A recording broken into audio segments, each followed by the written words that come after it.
Last August, Al Jazeera announced it wasn't going to refer anymore to the Mediterranean migrant crisis. Instead, it would call it a refugee crisis.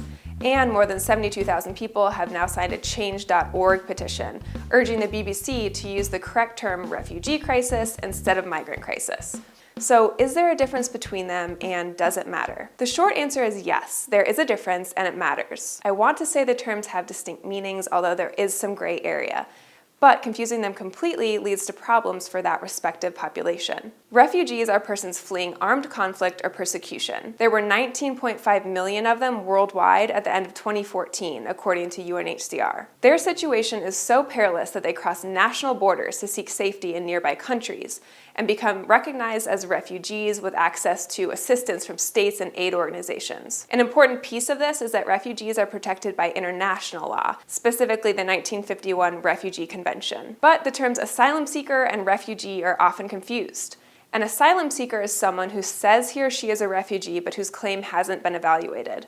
This person would have applied for asylum on the grounds that returning to their country would result in persecution on account of race, religion, nationality, or political beliefs.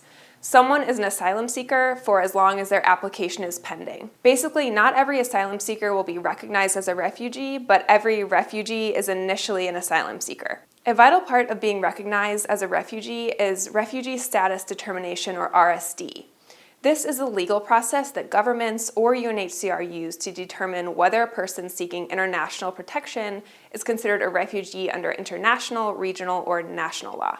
This process can be lengthy, complicated, and it's certainly imperfect. There is still no single uniting model for RSD. States do have the primary responsibility for determining the status of asylum seekers, but UNHCR will step in where states are unable or unwilling. Migrants choose to move not because of a direct threat of persecution, but mainly to improve their lives by finding work, seeking better education, or reuniting with family. Unlike refugees who cannot safely return home, migrants can return home if they wish. This distinction is important for governments since countries handle migrants under their own immigration laws and processes. The gray area I mentioned earlier is that one person's motives may change in nature and in importance during their journey.